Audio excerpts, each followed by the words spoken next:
가정 예배 중에 하나님의 은혜의 담비가 내리기를 기도하고 사모합니다. 신앙 고백 드리겠습니다. 나는 전능하신 아버지 하나님, 천지의 창조주를 믿습니다. 나는 그의 유일하신 아들, 우리 주 예수 그리스도를 믿습니다. 그는 성령으로 잉태되어 동정녀 마리아에게서 나시고 본디오 빌라도에게 고난을 받아 십자가에 못 박혀 죽으시고 장사된 지 사흘 만에 죽은 자 가운데서 다시 살아나셨으며 하늘에 오르시어 전능하신 아버지 하나님 우편에 앉아 계시다가 거기로부터 살아있는 자와 죽은 자를 심판하러 오십니다. 나는 성령을 믿으며 거룩한 공교회와 성도의 교제와 죄를 용서받는 것과 몸의 부활과 영생을 믿습니다. 아멘. 말씀은 마태복음 7장 7절과 8절 말씀입니다. 기도합니다. 영광과 감사와 찬송을 우리 하나님께 온전히 올려드립니다. 주의 보혈을 의지하고 주의 이름을 의지하오니 우리의 모든 죄와 허물을 사하시옵소서. 가정마다 예배하는 곳에 하나님께서 영광을 받으시고 가정에 은혜를 더하시며 기도의 모든 소원들에 응답하시고 무엇보다 예배를 통해서 가정 재단들이 회복이 되어지므로 하나님께서 원하시는 삶을 살아내고 하나님이 기뻐하는 가정을 이루며 하나님의 영광에 쓰임받고 복음의 영광에 쓰임받는 모든 가정들 되기를 원합니다. 우리 가운데 믿지 않는 자, 아직 하나님을 만나지 못한 자들이 있다면 예배를 통해서 말씀을 통해서 만남의 은혜가 있기를 원합니다. 종을 낮추시고 겸손하게 하시고 오직 말씀의 도구만 되게 하옵소서. 예수님의 이름으로 사모하며 기도합니다. 아멘. 자, 7절 봅니다. 구하라 그리하면 너에게 주실 것이요 찾으라 그리하면 찾아낼 것이요 문을 두드리라 그리하면 너에게 열릴 것이니 구하는 이마다 받을 것이요 찾는 이는 찾아낼 것이요 두드리는 이에게는 열릴 것이니라. 아멘. 여러분, 누가복음 18장 1절로 8절 말씀을 보면 예수님께서 불의한 재판관과 과부에 대한 이야기를 예를 들어서 기도에 대해서 말씀합니다. 이 재판관이 불의한데 여자가 계속해서 찾아가는 겁니다. 결국 마침내 자기의 송사거리를 해결하죠. 그런데 믿는 자들은 하나님 앞에 이렇게 믿음을 가지고 기도하며 나오지 않는다는 겁니다. 이게 악한 세대나 마지막 때의 징조이기도 합니다.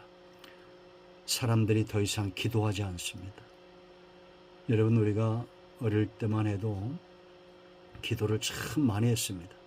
기도는 호흡이다 이렇게 말했어요. 호흡이 멈추면 기도가 막히면 호흡이 멈추는 거죠. 죽는다는 얘기입니다. 그만큼 기도를 소중히 여겼다라는 겁니다.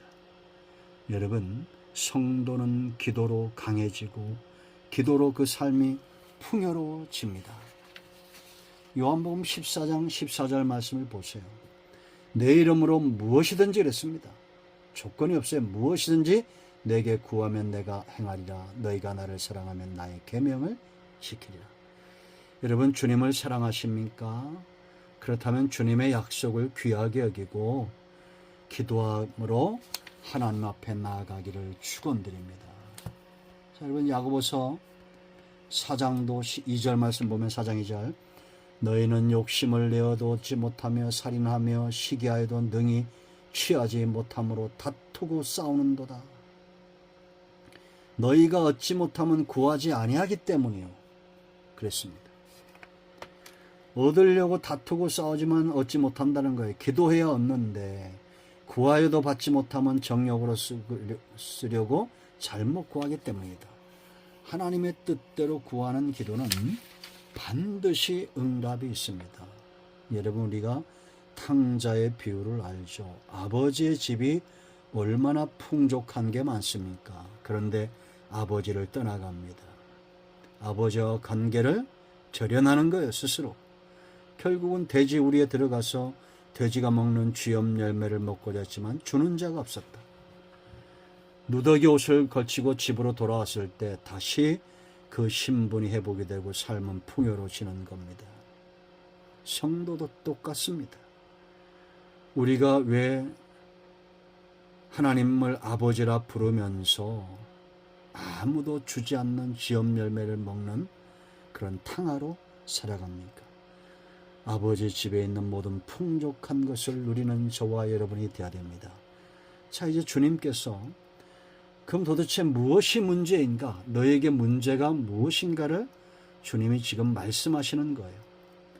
하나님은 우리에게 주시기 원하는데 하나님께 문제가 있지 않다는 겁니다. 너희 기도에 자세에 문제가 있다. 여기에 구하라, 찾으라, 두드리라 그랬습니다. 여기 구한다는 것은 여러분 하나님 앞에 누가 나가서 구하겠어요? 믿는 자죠. 믿음이 없이는 구하지 않습니다. 그럼 여러분 믿음은 어떤 사람의 소유가 되는지 아십니까? 겸손함입니다. 자기를 낮추는 자, 그런 자들은 내 힘으로 아무것도 할 수 없다는 자신의 약함과 결핍을 압니다. 그러므로 하나님을 의지하고 믿음으로 나가는 거예요. 심령이 가난한 자는 복이 있나니 천국이 저의 것이다라고 분명히 주님이 산상수훈의 첫 번째 복에서 말씀하셨죠. 심령이 가난한 것과 이 구하는 자의 태도가 똑같아요.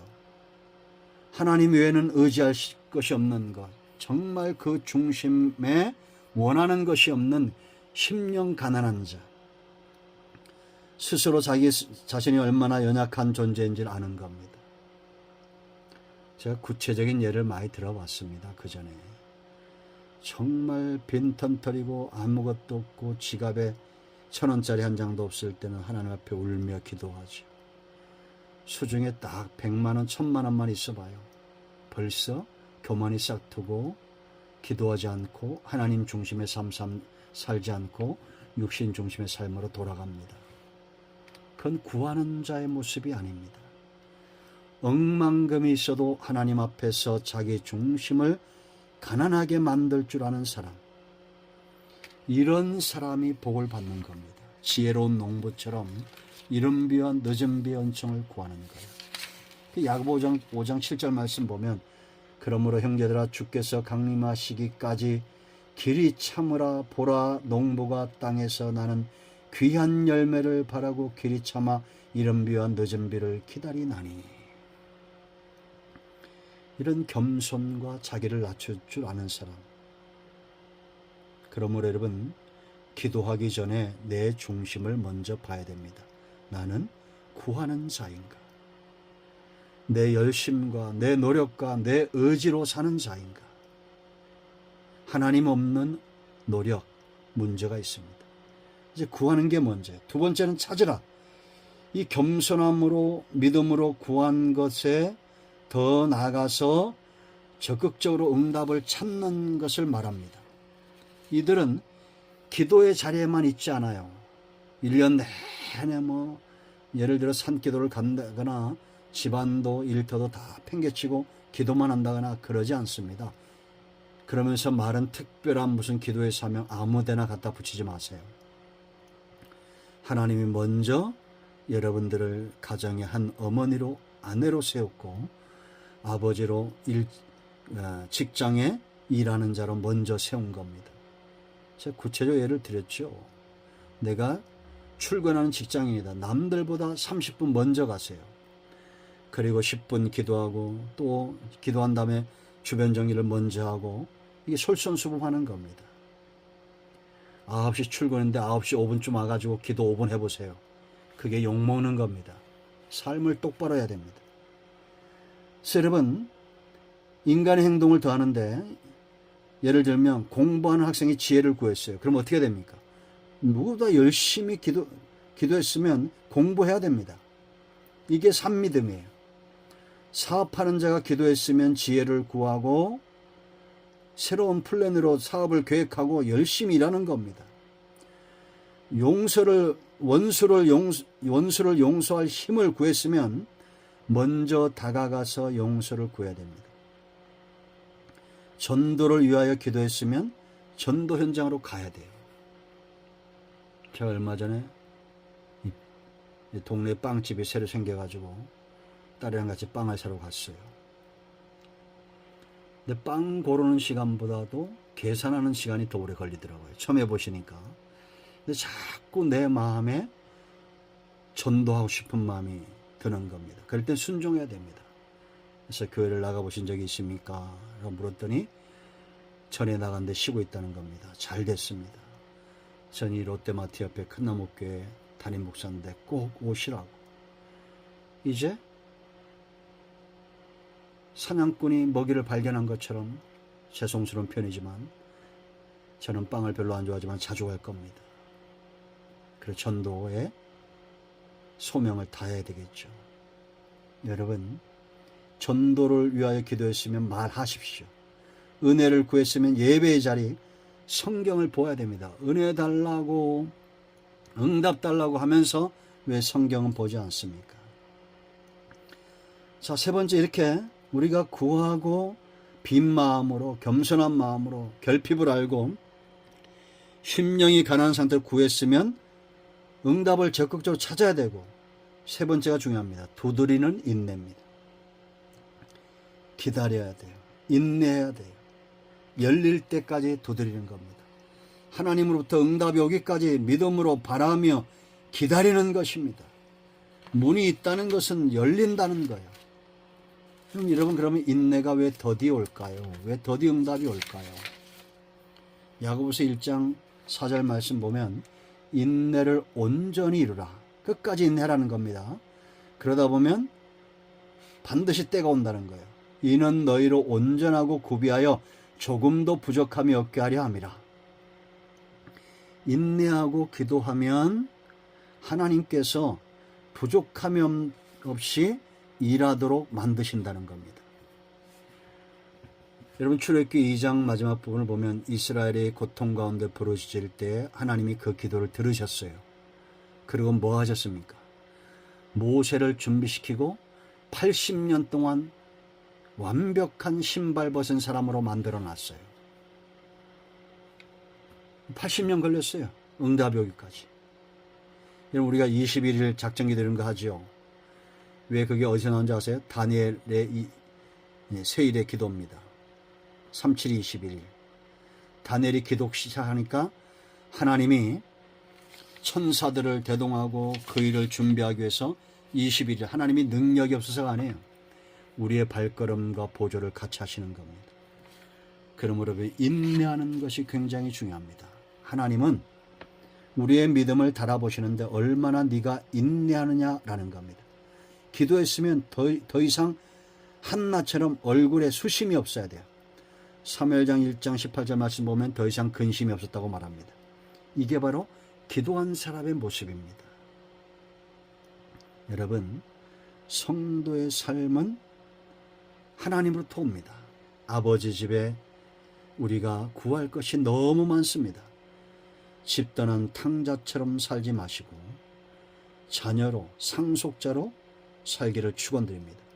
그래서 성경은 쉬지 말고 기도하라, 데살로니가전서 5장 17절에 말씀하고 있습니다.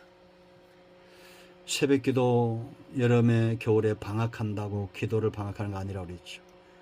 기도는 삶이 되어야 합니다. 여러분의 기도 생활에 하나님이 풍성함으로 응답하시기를 축원드립니다. 아멘. 자, 이제 합심 기도하고 가장이 마무리 기도하시고 주님 가르친 기도로 예배를 마치시기 바랍니다. 오늘도 응답이 저와 여러분의 가정에 임하였습니다. 아멘. 할렐루야.